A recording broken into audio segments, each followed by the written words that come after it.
20 मे 2026च्या पहाटे सिंगापूरमध्ये रात्रीचे 4 वाजले होते. मेटाच्या ऑफिसमध्ये अनेक कर्मचाऱ्यांचे फोन एकाच वेळी वाजले. स्क्रीनवर एक ईमेल आला होता.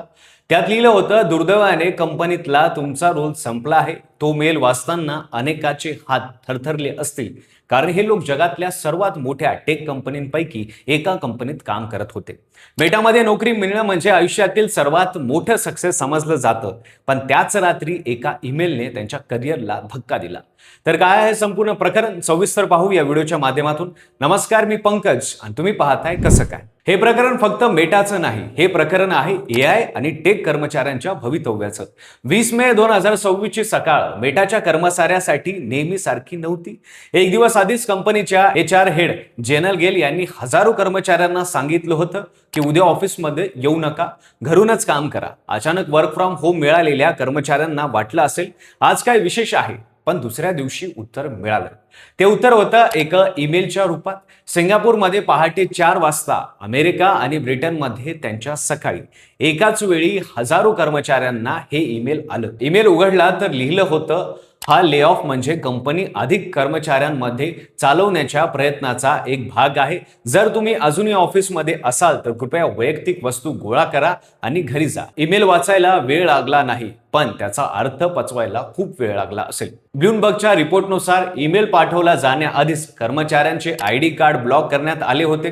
कंपनीच्या इंटरनल सिस्टमचा ऍक्सेस बंद करण्यात आला होता, म्हणजे त्यांना ईमेल मिळवण्याआधीच ते कंपनीतून बाहेर झाले होते. एका तासाच्या आत त्यांना मेटाच्या अल्युमनाय पोर्टलवरून शिफ्ट केलं जाणार होतं, जिथून ते उतरलेला पगार आणि बेनिफिटची माहिती पाहू शकतील. मेटाने एकूण किती जणांना काढलं तर बिझनेस इनसाइडरच्या रिपोर्टनुसार जगभरातील जवळपास 8,000 कर्मचाऱ्यांना नोकरीवरून काढून टाकण्यात आलं. मार्च अखेरीस मेटामध्ये 80,000च्या जवळपास कर्मचारी होते, म्हणजे एकट्या दिवशी कंपनीने स्वतःच्या 10% वर्कफोर्सला निरोप दिला. हा तडाखा कुठल्या एका विभागाला नव्हता, तर कंपनीच्या integrity team, cyber security team, content designing, recruiting अशा अनेक टीम्सचा बसला. आता हे सगळं का झालं असेल, तर मेटाच्या CEO मार्क झुकरबर्ग यांनी याच दिवशी कर्मचाऱ्यांना एक मेमो पाठवला. त्यात त्यांनी लिहिलं की AI म्हणजे आपल्या आयुष्यातील सर्वात महत्त्वाची टेक्नॉलॉजी आहे. जे देश आणि कंपन्या AI मध्ये आघाडीवर असतील ते पुढच्या पिढीचं भवितव्य ठरवतील. CNBCने हा मेमो प्रसिद्ध केला, ज्यात झुकरबर्ग म्हणाले, AIच्या स्पर्धेत यश मिळवणं हमखास नाही, त्यासाठी मोठ्या आणि धाडसी निर्णयाची गरज आहे. हे धाडसी निर्णय म्हणजे 8,000 कर्मचाऱ्यांना ले ऑफ. मेटाने या वर्षी AI इन्फ्रास्ट्रक्चर, डेटा सेंटर आणि सुपरफास्ट कम्प्युटर चिप्स 125 ते 145 बिलियन डॉलर खर्च करण्यासाठी योजना आखली आहे. हा खर्च म्हणजे गेल्या वर्षाच्या तुलनेत दुप्पट आहे. एवढी मोठी गुंतवणूक करायची असेल तर कुठले तरी खर्च कमी करावे लागणार होते. तो खर्च कमी झाला कर्मचाऱ्यांच्या नोकऱ्यांमधून. मेटाने फक्त माणसं काढली नाही, ती माणसं ज्या कामासाठी होती ती कामे आता AI करणार आहे. Administration, basic coordination, data processing हे सगळं आता AI टूल्स करतील. जेनल गेल यांनी कंपनीतील राहणाऱ्या 7,000 कर्मचाऱ्यांना सांगितलं की त्यांना लवकरच नव्या AI आधारित सिस्टम मध्ये ट्रान्सफर केलं जाईल. या नव्या भूमिका आहेत AI builder, AI org lead. थोडक्यात मेटाला आता अशी कंपनी बनायचं आहे जिथे छोट्या छोट्या टीम्स AIच्या मदतीने मोठं काम करतील. त्यासाठी हजारो नोकऱ्या संपवणं मेटाला भाग पाडलं. एका वाईड रिपोर्टमध्ये एका अनामिक कर्मचाऱ्यानं सांगितलं की मेटाच्या कर्मचाऱ्यांचा कीस्ट्रोक डेटा गोळा करून त्याचा वापर AI मॉडेल्स ट्रेन करण्यासाठी केला जातोय. म्हणजे जे कर्मचारी काम करत होते त्यांचाच डेटाचा वापर करून AI बनवला जात आहे आणि तोच AI आता त्यांच्या नोकऱ्या घेतोय. या विधानाने मेटाच्या कर्मचाऱ्यांमध्ये मोठी अस्वस्थता पसरली. मेटाचा हा ले ऑफ काही अचानक नव्हता. जानेवारीमध्ये रियालिटी लॅब्स डिपार्टमेंटमध्ये 1,000हून अधिक कर्मचारी गेले होते.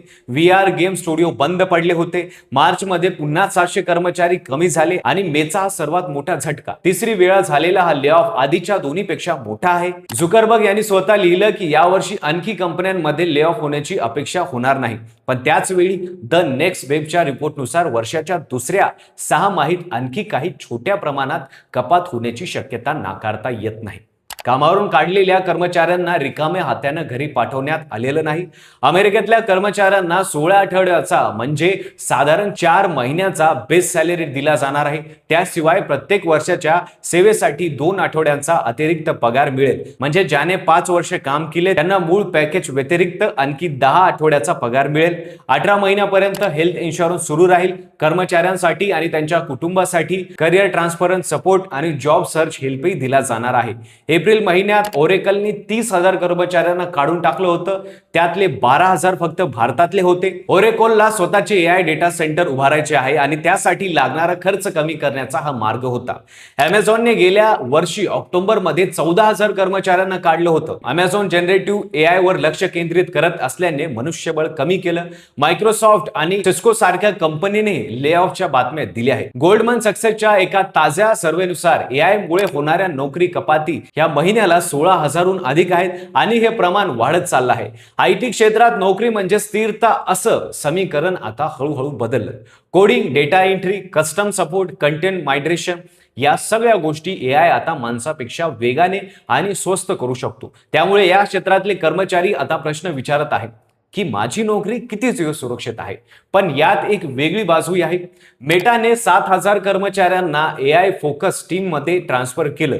नवीन भूमिका तयार होत आहे. एआय हाताळणारे, एआय तयार करणारे आणि एआय व्यवस्थापन करणारे हे प्रोफाइल्स वाढत आहेत.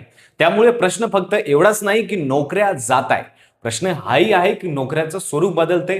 जे बदलाशी जुळून घेतील ते टिकतील. जे जुन्या कौशल्यावर अडकून राहतील त्यांना हा बदल महागात पडेल. झुकरबर्ग यांनी त्यांच्या मेमो मध्ये सांगितलं की एआयच्या स्पर्धेत यश मिळवणं हमखास नाही. हे वाक्य त्यांनी कर्मचाऱ्यांना उद्देशून लिहिलं होतं, पण ते एका अर्थाने आपल्या सगळ्यांसाठी लागू आहे. एआयच्या युगात नोकरी टिकवणं हमखास नाही, पण ती मिळवणं अशक्यही नाही.